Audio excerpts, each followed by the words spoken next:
नमस्कार। झारखंड की 10 फटाफट और काम की खबरों के लिए वीडियो को अंत तक जरूर देखें।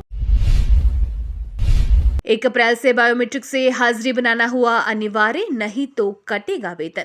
स्वास्थ्य विभाग में अब अगर कोई बायोमेट्रिक से हाजिरी नहीं बनाता है तो उसका वेतन कट जाएगा। इस संबंध में आदेश का पत्र स्वास्थ्य विभाग के द्वारा एमजीएम अस्पताल के अधीक्षक को भेजा गया है। 1 अप्रैल से बायोमेट्रिक से हाजिरी बनाना अनिवार्य कर दिया गया है।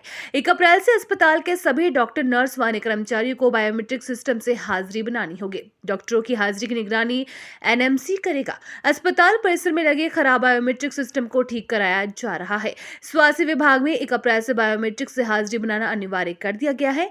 इस बाबत आदेश जारी किया गया है। ऐसा नहीं करने पर वेतन कट जाएगा। आजीवन कारावास की सजा काट रहे 24 कैदी होंगे रिहा, सीएम ने दी सहमति।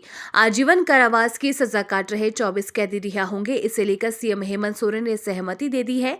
मंगलवार को सीएम हेमंत सोरेन की अध्यक्षता में झारखंड राज्य सजा पुनरीक्षण परिषद की बैठक हुई। बैठक में आजीवन सजा काट रहे 50 कैदियों की रिहाई की समीक्षा हुई। इस दौरान अदालतों, संबंधित जिलों के पुलिस अधीक्षक, जेल अधीक्षक और प्रोबेशन पदाधिकारी के मंतव्य पर विचार विमर्श के बाद 24 कैदियों को रिहा करने पर सहमति बनी। सीएम ने कहा कि जो भी कैदी रिहा किए जाते हैं उनका डाटा बैंक बनाया जाए। जेल से निकलने के बाद उन कैदियों की गतिविधियों की ट्रैकिंग और मॉनिटरिंग की व्यवस्था होनी चाहिए। मुख्यमंत्री ने कहा कि समय समय पर इन कैदियों की प्रॉपर काउंसलिंग भी होनी चाहिए। नए सेशन से महंगी हुई पढ़ाई, स्कूलों ने 10% तक बढ़ाई बच्चों की फीस।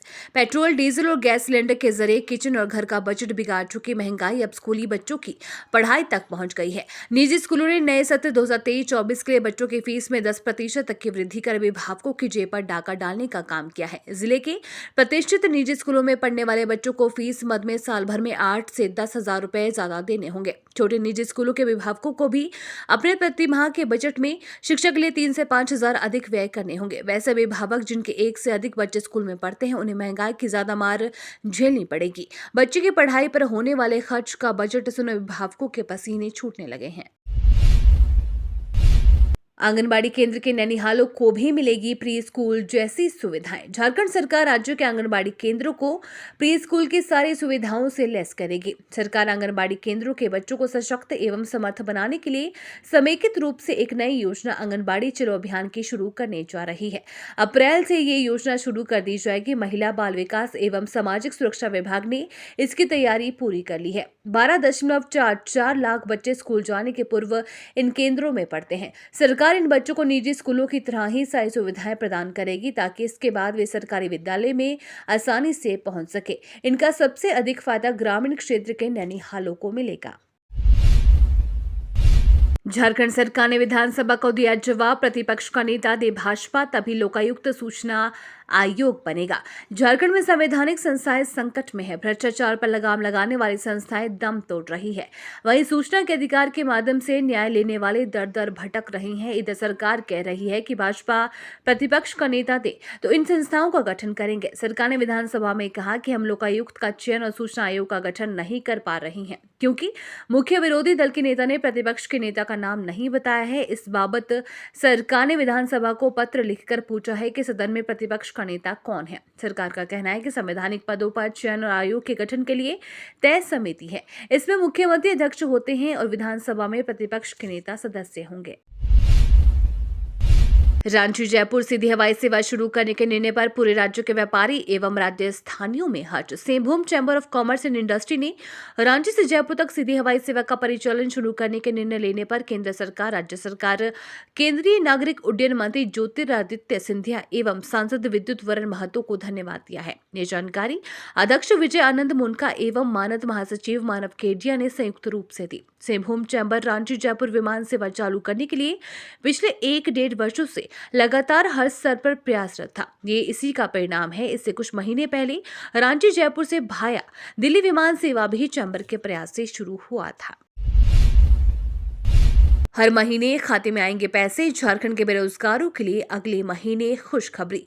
दिन पर दिन झारखंड का विकास तो हो रहा है, लेकिन अभी भी बेरोजगारी कम होने का नाम नहीं ले रही है। ऐसे तमाम युवा हैं जो आज भी बेरोजगार हैं, लेकिन अब बेरोजगार युवाओं के लिए झारखंड सरकार एक बहुत बड़ी खुशखबरी लेकर आ रही है, क्योंकि उन्हें सरकार ट्रेनिंग के साथ साथ 3 महीने तक रोजगार नहीं मिलने पर 1 साल तक प्रोत्साहन भत्ता भी देगी।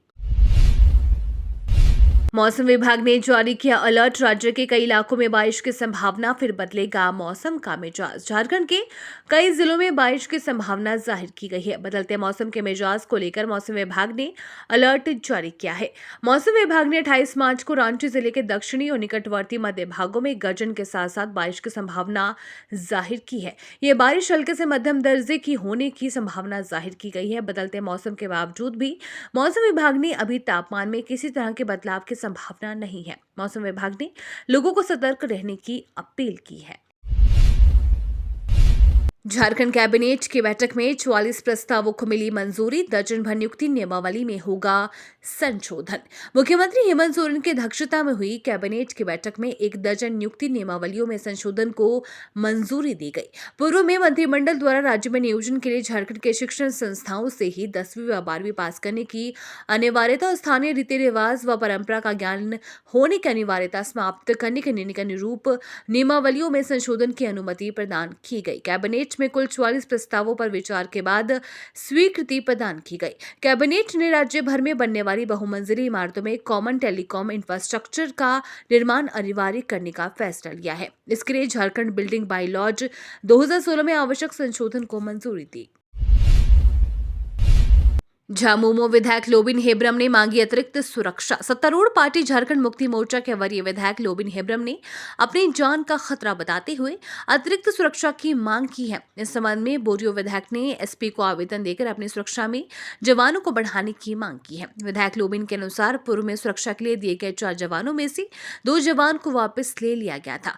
कहा गया था कि जल्द ही जवानों को वापस भेज दिया जाएगा, मगर वापस नहीं किया गया। गौरतलब है कि सरकार में रहकर भी सरकार के खिलाफ झंडा बुलंद करने वालों में लोबिन हेब्रम का नाम शामिल है। वह खुलकर मुख्यमंत्री हेमंत सोरेन की नीति का विरोध करते आ रहे हैं।